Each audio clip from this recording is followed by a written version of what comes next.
Since the 1980s, Mona Simpson has written a handful of novels that explore what it means to be a woman in America today. She's a careful, curious stylist, sometimes nearly surreal in her use of funny, unexpected detail. In her first book, Anywhere But Here, she explores the relationship of a mother and daughter who are determined to exchange the banality of Racine, Wisconsin, for the glamour of the West Coast. In her second novel, The Lost Father, she shifts to a young woman's search for an elusive father in Egypt. Her third book, A Regular Guy, is the portrait of a very rich man, a self-made man who lives in a huge, almost abandoned house, who fascinates and intimidates everyone around him, including his young daughter, Jane, who has only recently pushed her way into his life. Everyone is studying Tom Owens, who is by turns kind and cruel, generous and irresponsible, totally original in both the good and the bad sense of the word. Gore Vidal once complained that most American novelists are so out of touch that we have no portraits of rich people, our rulers, beyond those provided by Louis Auchincloss. Mona Simpson, unlike the New Yorker Auchincloss, has shown us what the new high-tech rich are like.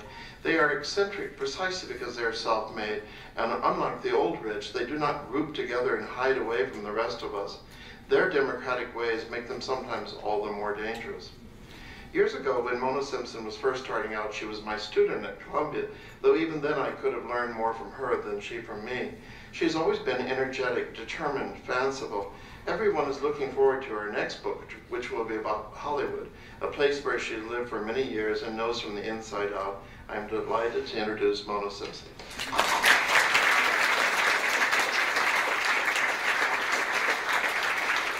Thank you so much.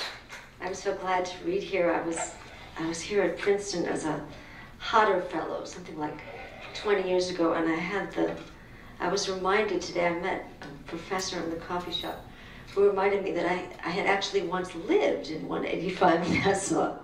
When I was a Hodder Fellow, I had an apartment in New York, and so I rented a room here with a bunch of graduate students, but I was kind of shy, and there was like 5 graduate students in one bathroom. I guess I had some of your characters' inhibitions. So I ended up basically sleeping in my office, which was very nice in 185 Nassau, but I think I alarmed the night janitor once, and after that, people suggested that I sleep off campus, which I began to. But I'm very thrilled to be here, and many writers whom I admire are in this audience. So I'm a little nervous. I'm reading from a book that's coming out this summer. It's called My Hollywood. It's not exactly a straightforward title. And the book has 2 narrators, and I'm going to read a little bit from each of them. The first one is called Claire, and I think it's from near the beginning of the book, so it should be self-explanatory. Once, we sat with a small candle between us on the tablecloth, drinks for our hands. After the salad, he asked if I wanted children. I don't know, I fingered the glass votive. I'd like to, but I don't know if I can. That got his attention, his whole head stilled. My hands fluttered to reassure. No, it's not that. I mean, I don't know if I can afford them. I want to write music, and I've already started that. He had a nice manner. He said he didn't know musicians that well, women or men, but he counted on his fingers the female writers who'd had children. He actually couldn't think of any. Nope, died of lupus, I countered. Young, 30s. Then married, but no kids. Happily married? She probably would have preferred Henry James. Well, who wouldn't prefer Henry James? I laughed. For years and years, he could make me laugh.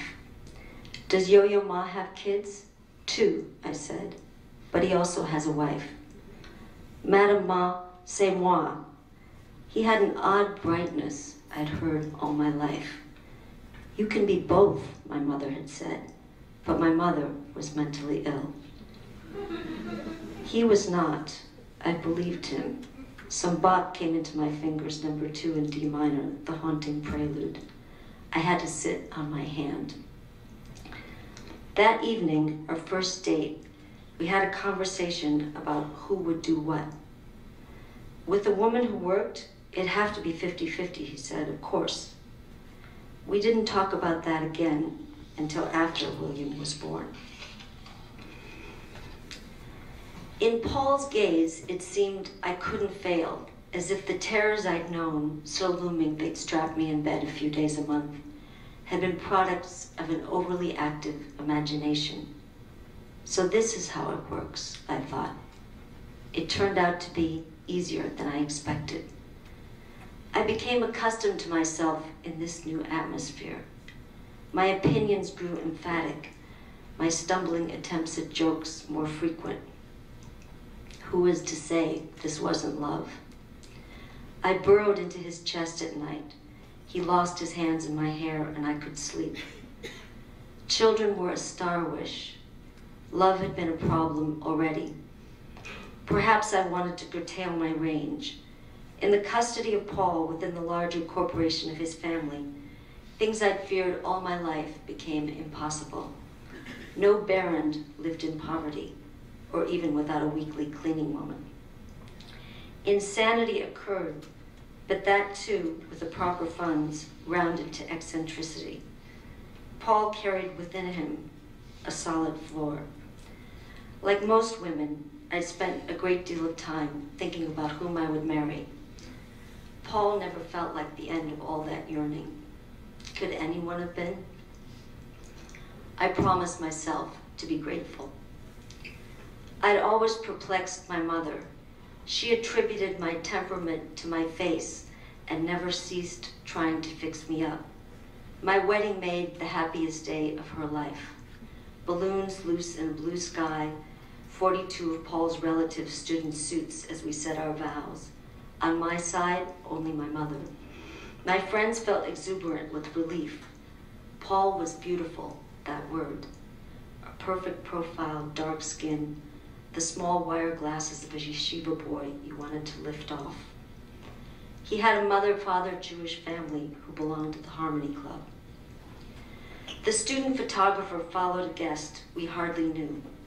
A dozen pictures of this harpist appeared on the proof sheets, and a half page of my mother in her long white skirt and cranberry jacket looking, as one of the ushers said, like something out of the Kennedy era, but not one shot of the mother of the groom.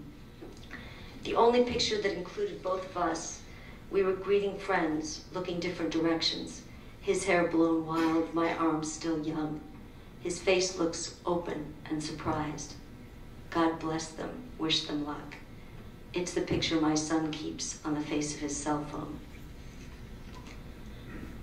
10 in the morning, Willie, 17 weeks old, I knocked over the bottle of milk I'd been pumping. It hurt to pump, but I'd adjusted to the sucking bites and odd porousness of my nipples after. We needed those ounces. I had a concert in 9 weeks. Will's small arms shook, his face blotchy. Everyone told me babies liked the bouncy chair. I slid little him in and he screamed. Will and I were both exhausted. I didn't sleep because I believed our baby could die. I didn't know why he wouldn't sleep. This was a monumental responsibility like nothing I'd ever known. The black kitchen of our rental house depressed me. I would never work again, I thought, as if these two problems were equal. Just then, Paul's mother paid me a visit, even though her son was at work. I raised my eyebrows. See, look at my ruined life. But she chatted on about the advisability of live-in help so Paul and I could dash out for a romantic evening. A romantic evening. I looked at her. The baby cried. He seemed more furious than other babies, more bereft. I had no talent for this. Paul could make funny sounds like the track of a cartoon, momentarily interrupting Will's misery. But Paul wasn't here. Will and I both felt astonished that he was stuck with me. We'd chosen this particular rental house because it had an upstairs room with windows on all 4 walls. We'd wanted light. Unfortunately, the windows didn't open, and by 10 o'clock, the room hit 70 degrees, by noon, 90. It had required 4 men to move the piano here. They had to take the legs off to get it upstairs. "Can you order shades?" my mother-in-law asked. A reasonable question. "You'll have shades installed and then give him to a babysitter and get to work." "But he cries." "Then let him cry." Paul understood that I stumbled around the rental house broken, but that this might be something we'd have to endure. Still, I cried too much. That, at least, had to be fixed. He knew a way, and we would use it. On a Saturday in August in Los Angeles, we interviewed 13 women, all immigrants, on the quarter hour.